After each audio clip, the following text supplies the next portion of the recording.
स्वाभाविक रूप से जो अपने गुरु सरदे अन्ना हजारे को धोखा दे सकता हो, वह व्यक्ति जनता को भी धोखा देने में माहिर होगा। देश को भी धोखा दे रहे हैं, जनता जनार्दन को भी धोखा दे रहे हैं। इस प्रकार की दुर्गति हो, सीवर बहरा सड़कों पर, हमारे वाहनों को भी उसी सीवर के बहते हुए सीवर से गुजरना पड़ा। और अभी तो पेयजल का भीषण संकट आने वाला है। दिल्ली में आम आदमी पार्टी की सरकार का पाप का भुक्तभोगी हमारी पावन मथुरा वृंदावन के श्रद्धालुओं को और संतों को भी उठाना पड़ता है। वहां मां गंगा एक गंदे नाले में बदल करके जाती है। जब भी नमामि गंगे परियोजना के अंतर्गत मां यमुना की शुद्धता की बात आई, स्वच्छता की बात आई, तो अरविंद केजरीवाल एंड कंपनी ने कोई सहयोग नहीं किया। ये सहयोग नहीं करना चाहते, कोई विकास का कार्य नहीं करना चाहते, किसी विकास की परियोजना का मौके पे जाकर के भौतिक सत्यापन नहीं करना चाहते, जनता को बुनियादी सुविधा मिले, उसका अधिकार प्राप्त हो, ये वे काम नहीं करना चाहते। इनका तो एक ही कार्य है, प्रातः काल होते ही सोशल मीडिया पर झूठे ट्वीट करना, झूठी फिल्मों का प्रदर्शन करना, झूठे प्रेस वक्तव्य और प्रेस वार्ता के माध्यम से केवल गुमराह करने वाले वक्तव्यों को देना। जितना समय झूठ बोलने की एटीएम के रूप में आम आदमी पार्टी और उनके नेता समय बर्बाद करते हैं, ये झूठ का एटीएम बनने की बजाय अगर उन्होंने जनता की जन सुविधा और विकास के बारे में सोचा होता तो 10 वर्ष में दिल्ली की कायाकल्प हो गई होती, दिल्ली बदल गई होती। लेकिन बहन और भाइयों, दिल्ली बदलने की नहीं, इन लोगों ने दिल्ली को तो एक कूड़ा घर बना दिया है, दिल्ली को अव्यवस्था का एक अड्डा बना दिया है। आजकल मैं सुन रहा हूं अपने भाषणों में से अरविंद केजरीवाल जी बार बार उत्तर प्रदेश की चर्चा कर रहे हैं, लेकिन उनको भूलना नहीं चाहिए अब मॉडल के रूप में उत्तर प्रदेश को लोग देख रहे हैं। मैं पूछना चाहता हूं, दिल्ली के अंदर भी ओखला औद्योगिक क्षेत्र है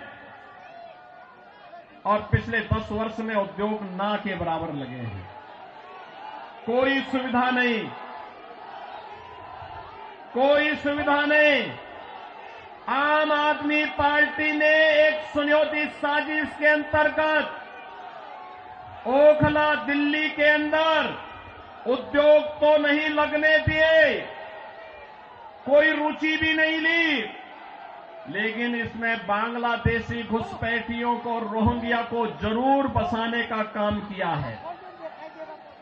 आम आदमी पार्टी के नेताओं के घर में आधार बनाने की मशीन के माध्यम से आधार बांटे जाते हैं इन बांग्लादेशी घुसपैठियों को, और दूसरी तरफ उत्तर प्रदेश में न्यू ओखला के रूप में नोएडा की तस्वीर भी आप सबके सामने है। आज आप जाइए दिल्ली की सड़कों को और नोएडा की सड़कों को जाकर के देखो, जमीन आसमान का अंतर नजर आएगा। दिल्ली की सड़कों को और गाजियाबाद की सड़कों को जाकर के देखो, जमीन आसमान का अंतर नजर आएगा। उत्तर प्रदेश के शिक्षण संस्थानों को, उत्तर प्रदेश के मेडिकल कॉलेजेस को और दिल्ली के अंदर यहां की राज्य सरकार के द्वारा चलाए जाने वाले वे जर्जर विद्यालय के भवनों को देख करके आप अंदाजा लगा सकते हैं कि बच्चों के भविष्य के साथ इनका व्यवहार क्या है। बहनों और भाइयों, एक सुनियोजित साजिश के तहत दिल्ली की जनता को तो इन्होंने जन सुविधाओं से वंचित रखा ही, साथ साथ राष्ट्रीय सुरक्षा के साथ खिलवाड़ भी इन्होंने उन अपने शरारत भरी कृत्यों से किया है। आपने देखा होगा 2020 में दिल्ली के अंदर किस तरीके से दंगे करवाए गए और आम आदमी पार्टी के पार्षद और उनके विधायकों की संलिप्तता इस पूरे षड्यंत्र में सामने आई थी। ये लगातार राष्ट्रीय सुरक्षा के साथ खिलवाड़ कर रहे हैं। स्वाभाविक रूप से जो अपने गुरु सरदे अन्ना हजारे को धोखा दे सकता हो, वह व्यक्ति जनता को भी धोखा देने में माहिर होगा। देश को भी धोखा दे रहे हैं, जनता जनार्दन को भी धोखा दे रहे हैं।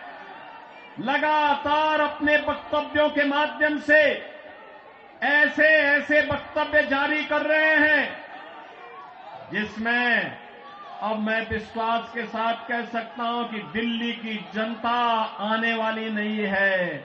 और मैं यही अनुरोध करने के लिए आया हूं। बहनों और भाइयों, मैं आपको एक बात और कहना चाहता हूं। मैं आपसे एक बात और कहना चाहता हूं। जो यहां पर आम आदमी पार्टी की सरकार और आम आदमी पार्टी जो लगातार कह रही है, ये लगातार एक बात को कह रही है कि इन्होंने यहां पर बिजली दी है।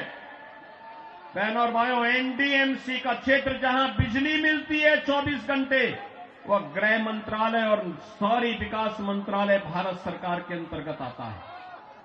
शेष दिल्ली में पावर कट देश के किसी भी बड़े महानगर से, किसी भी नगर से ज्यादा पावर कट है। मैं कह सकता हूं उत्तर प्रदेश की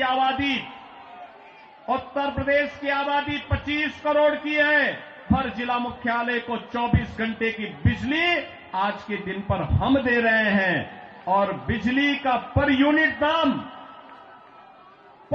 दाम उत्तर प्रदेश में एक सामान्य उपभोक्ता के लिए अगर है तो यह 3 से 3.5 रुपए है, इससे ज्यादा नहीं है। दिल्ली में यही 9 से लेके 10 रुपया है।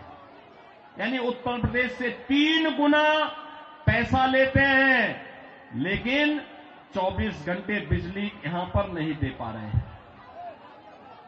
बहनों और भाइयों, मैं केवल आपसे एक बात कहना चाहता हूं। जो लोग आपके साथ खिलवाड़ कर रहे हो, आपको जन सुविधाओं से वंचित कर रहे हो, दिल्ली की पूरी तस्वीर को बदसूरत कर रहे हो, राष्ट्रीय सुरक्षा के साथ खिलवाड़ कर रहे हो, ऐसे लोगों को सत्ता में दोबारा आने का कोई अधिकार नहीं होना चाहिए। कोई अधिकार नहीं होना चाहिए। आज आपके सामने भारतीय जनता पार्टी की डबल इंजन की सरकारें आपके पास काम करती हुई अगल बगल के राज्यों में नजर आ रही है। उत्तर प्रदेश है, हरियाणा है, राजस्थान है, मध्य प्रदेश है, छत्तीसगढ़ है। इन सभी राज्यों में जाकर के देखो। मैं कल एक न्यूज पढ़ रहा था कि पंजाब की कुछ बहनें आम आदमी पार्टी के कार्यालय का घेराव की हैं, श्री अरविंद केजरीवाल के घर का घेराव की हैं और ये इस बात को लेके कही हैं कि जो वायदा किया था इन्होंने पंजाब में सरकार बनाने के पहले कि 1000 रुपया हर महिला को देंगे, ये दिया ही नहीं और वे महिलाएं इसलिए घेराव करने के लिए आई थी।